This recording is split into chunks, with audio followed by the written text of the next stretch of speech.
Definitely. We travel all over the world, and this is actually the first international release where the CD is released everywhere. Do you know that the popular pop song by Whitney Houston, I Will Always Love You, is owned by the successful country singer Dolly Parton? Does that amaze you?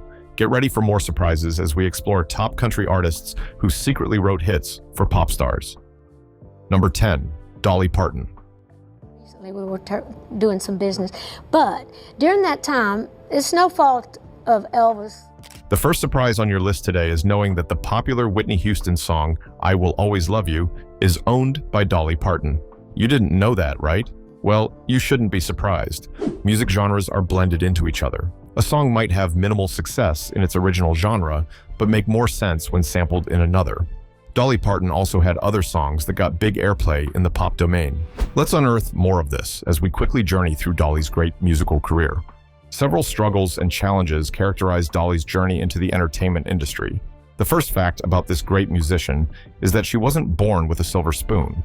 Rather, she was born into a family dented with the hole of poverty. The iconic singer has described her family as being dirt poor. They were so poor that the father couldn't pay the missionary who delivered Parton with money, but a sack of cornmeal. Dolly's songs, Coat of Many Colors and The Good Old Days, depict the struggle that characterized her growing up. To make matters worse, Dolly had 12 siblings, and she was the fourth. The question is, how did she break this hard reality to become not just a musician, but a legend? Dolly was brought up in the Church of God, pastored by her grandfather. The young girl had a deep passion for music and couldn't withhold it. At 6 years old, she had her first public appearance as a singer in the church. At 7 years old, she began to play homemade guitar. Her uncle was surprised to see a young girl so passionate about music. Therefore, he rewarded her with a real guitar. She continued to nurture her love for music through her high school years. By 1964, when she graduated, she couldn't waste a minute pursuing her career.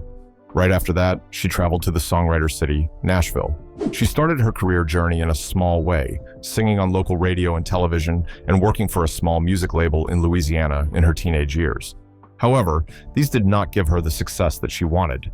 Dolly was frustrated with the low success of singing local songs while being limited by finances to record a big song. She decided to give songwriting a try alongside her uncle Bill Owens. The new move marked a turnaround moment in Dolly's musical career. Working for the Combine Publishing Company, she wrote top charting music for A-list artists like Bill Phillips, Skeeter Davis, Kitty Wells, Hank Williams, and others who recorded her songs. The songwriting breakthrough gave Dolly a monumental success and also endeared her to the heart of big music production companies. Most of the songs she wrote this time were not only a success in the country genre, but also in pop culture. Skeeter Davies, one of her songwriting clients, sings a pop-inclined country song. Moving on, Dolly's success in songwriting gave her access to record standard music. The breakthrough song didn't come easily, but she waded through the ups and downs to achieve success. Initially, she was passionate about singing country music and got herself a name and fortune there. However, her desires changed with time, and she began to desire mainstream and a wider range of fame. So she started trying pop music. She did have a fair share of success in it, but there is a far difference between it and country music. Dolly is one of the earliest musicians to do a crossover in music. In 1974, she wrote the iconic I Will Always Love You. The song expressed her heartfelt emotions toward the professional break from Wagoner. It is common for songs with deep and emotional stories to succeed. The song charted at number 1 on the country music Billboard chart. Bigger artists like Elvis Presley showed interest in re-recording the song. However, they couldn't reach an agreement. The song got a bigger success with Whitney Houston in 1992. Whitney made a pop re-record of the song as a soundtrack for the movie The Bodyguard. It became a major success, topping charts worldwide and making the list of the most sold songs in music history. Dolly also had another song that attracted the interest of today's contemporary pop singers. Her original songs, like Jolene and 9 to 5, have been re-recorded by Pentatonix, Miley Cyrus, and others, achieving great success. Number 9, Chris Stapleton. Chris Stapleton doubles as a musician and a songwriter. His journey into music is dramatic. A young man traveled to Nashville, the city of music, to study engineering at Vanderbilt University. He never knew he was making the wrong choice or that the Nashville music fever would get him. Chris dropped out of school, buried his engineering aspiration, and began a music career. Not long after his journey into music, Seagale Music signed him to write and publish his music. Chris's transition into music writing proved to be a successful venture. He built a strong presence in songwriting, gaining a reputation as a creative and very prolific songwriter. Unlike many other songwriters, he wasn't restricted. He was versatile and could write songs that could achieve big success in different genres of music. Over 10 years, he produced more than 1,000 songs. He has been credited by successful pop artists like Adele, Taylor Swift, Ed Sheeran, Kelly Clarkson, and other pop singers. Chris wasn't just a good songwriter. He was a successful musician himself.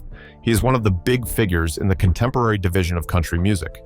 To become a big musician, he formed a band called Bluegrass. The band produced 2 hit records, reaching number 2 on the music chart.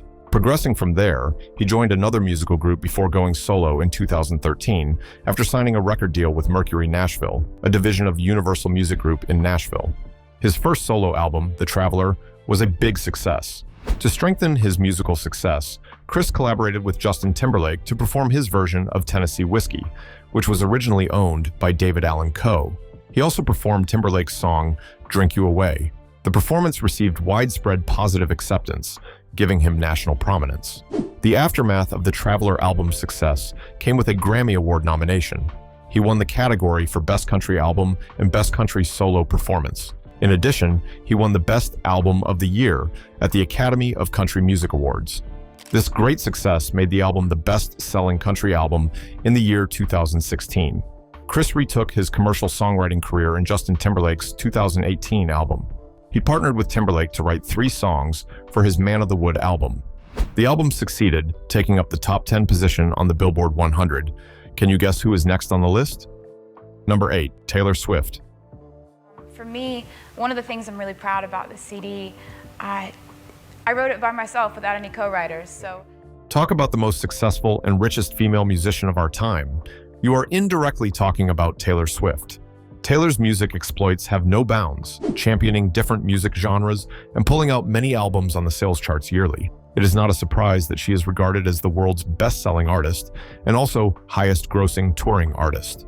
Taylor's parent is a regular business executive. The question is, where did she get her strong musical skills from? According to history, Taylor's maternal grandmother, Marjorie Finley, was an opera singer. Every time the Wrecking Ball singer sat and paid attention to her grandmother's singing in church, she felt drawn to music. She later revealed that her grandmother's song shaped her journey into music. Taylor took up her passion for music, working to shape it into something great. She sang in school and theaters and attended vocal and acting lessons to improve her talent. Later, she started having a passion for country music due to the big influence of great country musicians like Shania Twain, Patsy Cline, LeAnn Rimes, and others. During this time, she watched a documentary about Faith Hill. This sprang up a strong determination to pursue music. With the support of her mother, she moved to Nashville to seek a music career at 11 years old. Unfortunately, she met with great disappointment. All the music labels rejected her songs. It became a devastating moment for Taylor. She retreated into songwriting and learning the guitar. During this dark time, Taylor's parents were in total support of her. They invested time and resources to develop her musical career. Pursuing her songwriting career, she partnered with experienced songwriters like Verges, Brett Beavers, and Liz Rose. Rose credited Taylor's excellent songwriting skills, commending her great autobiographical narration in songwriting. This skill later became the strength that gave Taylor an edge in music. Moving on from songwriting, she joined Big Machine Records as their first signing. In 2005, she finished writing and recording her album, Taylor Swift, alongside prominent writers and producers. She released the song in 2006. The album sucked in great success, making the platinum album certification and taking number 5 in the US Billboard Top 200. It was a remarkable turnaround moment for Taylor. Following the success of the album, multiple awards began to drop in. This was the breakthrough for Taylor Swift. From that moment, she continued to release great tracks and albums. You can imagine her great work in music production because she has made 11 albums. Each of the albums kept dominating the top spot on the Billboard. So far, so good. She has written songs for top list artists. She wrote Best Days of Your Life for Kelly Pickler. She also takes credit for songs like Better Man for Little Big Town, You'll Always Find Your Way Back Home for Miley Cyrus, This Is What You Came For Calvin Harris and Rihanna, and Babe for Sugarland. She also partnered in writing the song Renegade with the Big Red Machine and the Joker and the Queen remix with Ed Sheeran, for which she was featured. Number 7. Marin Morris. Marin Morris is an award-winning musician deeply rooted in country music. She is also credited for her creative and excellent songwriting skills. Marin writes the majority of the songs in her album. She has also collaborated with other artists to write songs, mostly country songs. However, as a prolific writer, she has worked with contemporary singers to produce pop music. Like Taylor Swift, she started singing at a very young age. When the opportunity to perform on tour came, she was picked for the role because of her excellent talent. The young preteen musical idol started performing publicly and also touring around Texas. Like Oliver Twist, she wasn't satisfied. The Grammy-winning actress wanted a big stage. Fulfilling this passion, she relocated to Nashville to pursue a career in country music. However, Marin's first professional journey into music was songwriting. In her journey of networking and meeting other songwriters, luck came for her, and she was introduced to Carla Wallace of Big Yellow Dog Music. Marin has always been a good songwriter, so impressing Carla was easy.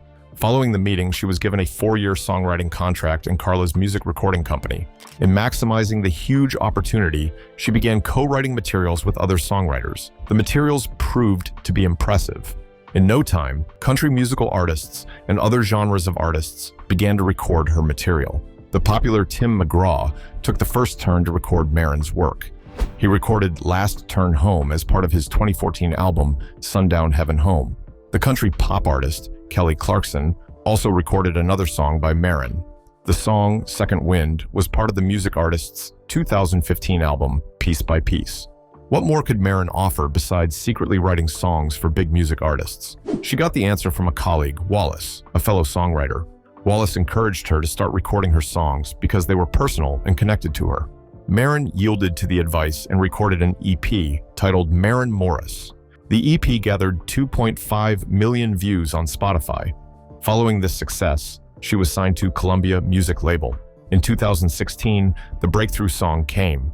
The track, My Church, rose rapidly, reaching number 5 on the Billboard Country Songs chart. Morris later won Best Country Solo Performance for the song at the 60th Annual Grammy Awards.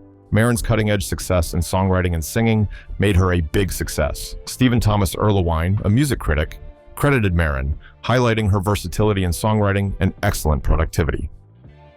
Number 6. Mac McAnally. Mac McAnally is one of the musical icons in the state of Alabama. In recognition of his great work, he was inducted into the Alabama Hall of Fame in 2018. The Alabama-born superstar started exploring his passion for music at a tender age. Seizing the great musical opportunity at Belmont First Baptist Church, he began to sing and play piano there. He pursued his goal by becoming a session musician in Muscle Shoals, Alabama. As others do, he won't go on break when he is out of session. Rather, he continues to perform his original material. The act caught the admiration of the producer. His hard work became fruitful. He was signed to Areola Records. Following the contract, he recorded his debut album, titled after his name. The biggest hit song in the album, It's a Crazy World, amassed quite a good reputation, charting at number 37 on the Billboard Hot 100. Mac went further to record 10 studio albums, coming out with big songs that have marked his continuous musical success. Alongside singing, the creative songwriter is credited with writing great music hits like Old Flame, recorded by the group Alabama, Jimmy Buffett's It's My Job, Shenandoah's 2 Dozen Roses, T.G. Shepherd's One Owner Heart, and Ricky Van Shelton's Crime of Passion. These songs combine country and pop. In addition to his songwriting success, he produced Sawyer Brown's album, The Dirt Road. He furthered his work without stopping by producing almost all of their subsequent albums. Mac was part of the team that wrote several of the band's singles from that time to late 1990s, including the number 1 Thank God for You, as well as the top 5 hits all these years, Cafe on the Corner, The Boys and Me, and This Time. Mac's success in songwriting is phenomenal. Number 5. Cam. Cameron Marvel Oakes, professionally called Cam, is a creative and hardworking singer and songwriter. She has worked as a songwriter for A-list music artists like Beyoncé, Sam Smith, and Miley Cyrus. So there is no need to doubt her outstanding excellence. The California-born superstar spent a good part of her childhood in Oceanside, California, where her parents managed a ranch. You know the proximity between living in the countryside and country music. Therefore, she was exposed to different country songs. They were like what she heard throughout the day. It is almost impossible that she won't have a passion for the old generation song. Exercising her love for country songs, she began to perform the songs and put almost all the lyrics of the famous country song Superstar in her head. Little did she know that she would soon be a popular country singer. Cam's love for music connected her to several choral groups in high school. Moving to university, she created an all-female college group called The Spokes at the University of California. During this time, she learned the guitar and developed more confidence in playing the instrument after a few weeks of holiday in the rural community of Nepal. As a result of the absence of electricity at most times of the day, she realized that her only companion was the guitar. Between the years 2010 and 2014, she experienced the biggest struggle in her career. Battling with less recognized tracks and the frustration of discovering a better record label that will fit her style, she released her first album in 2010, taking her name. The album's reputation was as silent as a graveyard. Overcoming her failure, she traveled to Los Angeles and resorted to collaborating with other musical artists and recording demos to attract the popular Faith Hill.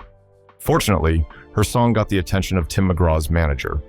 Following that achievement, Cam's song, Fall Madly in Love with You, was selected as a track for Cut to Impress, Maggie Rose's debut album for the year 2000.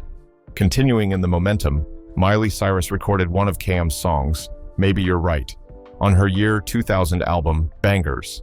The unexpected songwriting breakthrough led her to move to Nashville, the city of songwriting itself. She began her songwriting career and experimented with song recording, but success wasn't coming yet. In 2015, she had her first breakthrough after signing for Arista Records. The song My Mistake peaked at 52 on the Billboard Country Airplay chart. Following the success, she released her first EP, Welcome to Cam City, after she changed her name to Cam.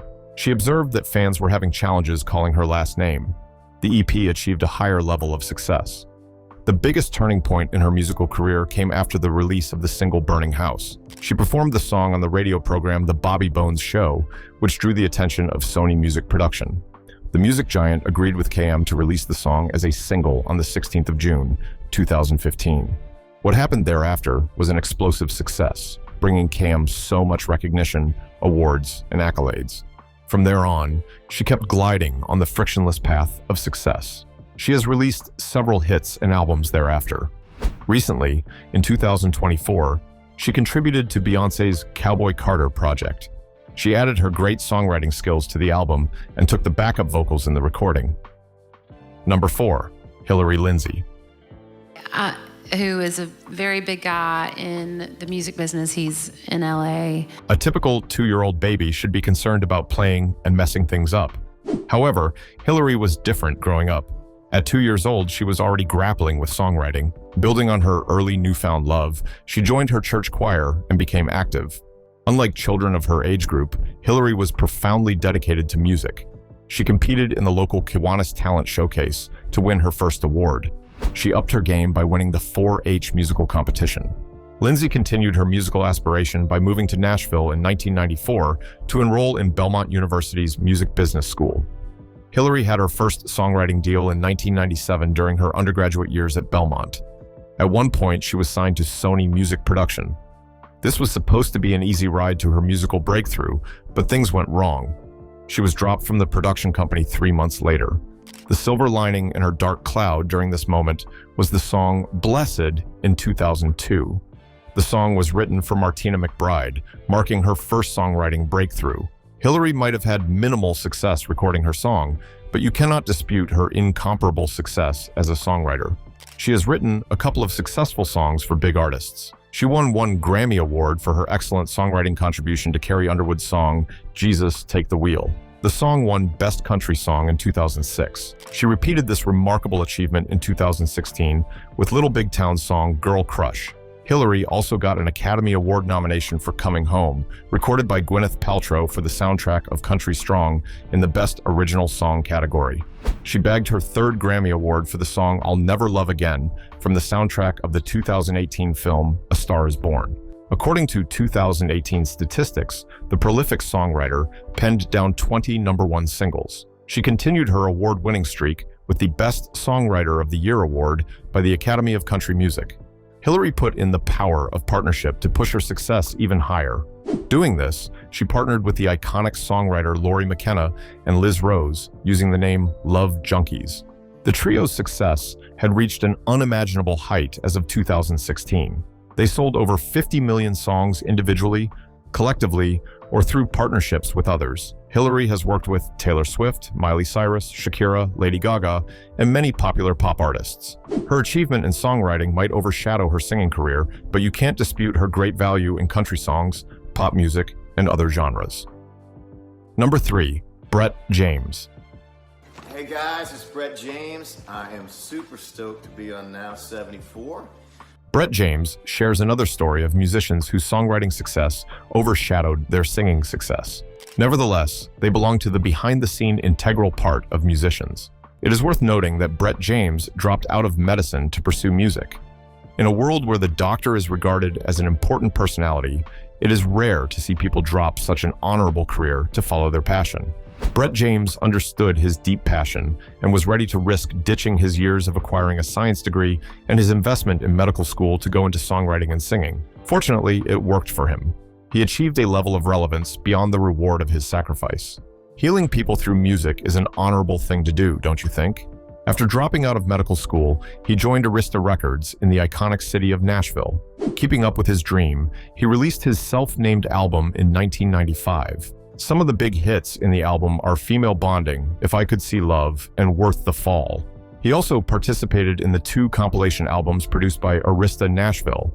Dropping off the record production company in 1998, he went on 2 years break. He came out of the musical break in the year 2000 and re-signed again with Arista Nashville. After securing the recording deal, he produced 2 charting songs. Brett's interest in singing dwindled, leading him to find a new purpose in songwriting. Realizing a big potential in songwriting after his massive success on the path, he finally dropped out of medical school to focus on it. Brett was part of the team of songwriters who worked on the Grammy Award-winning song Jesus Take the Wheel by Carrie Underwood. He has penned a long list of country music songs. His songs take a top position on the music chart. According to statistics, Brett's musical compositions have been credited to 494 recordings by various musical artists. So far, he has been credited with 26 #1 hits, a remarkable achievement. Beyond writing songs for country musicians, Brett has extended his tentacles to pop music. Pop and non-country artists like Kelly Clarkson, Backstreet Boys, Bon Jovi, Paulina Rubio, and American Idol Season 10. Winner Scotty McCreery have recorded the Creative Songwriters song. Number 2, Brandy Clark. Every time I've had a list of people I should thank, Okay. But I felt a little. The one-time award-winning musical artist is a big figure in country music. She has recorded top-charted music singles and worked with various A-list country musicians. Brandy drew inspiration for pop country songs during her childhood. She was influenced by her mother's and grandmother's country music playlists. Brandy started exploring her musical interests by learning guitar and participating in school musicals. Moving on from there, she joined the music business school at Belmont University after graduating with a certificate in commercial business. She began to seek opportunities to explore her musical skills. On the 22nd of October 2013, Brandy released her first musical album, 12 Stories. The album charted on Billboard, taking 28th position in its peak days. Another album, Big Day in a Small Town, was released on the 10th of June, 2016. The song registered as a lead single, Girl Next Door, reaching number 39 chart. However, the 2023 self-titled album by Brandy Clark got wide acclaim. Following the success, the album was nominated 5 times for a Grammy, winning 1 of the nominations. Brandy's success is more dominant in songwriting due to the dominance of her songs in different country music projects. It is safe to say that the prolific music writer has worked with virtually all of the top-rated country music artists. In addition to her excellent songwriting record, she also writes songs for country pop artists like LeAnn Rimes, Casey Musgraves, the band Perry, Maggie Rose, and Hayden Panettiere. Number 1, Shane McAnally. Ross, you killed it.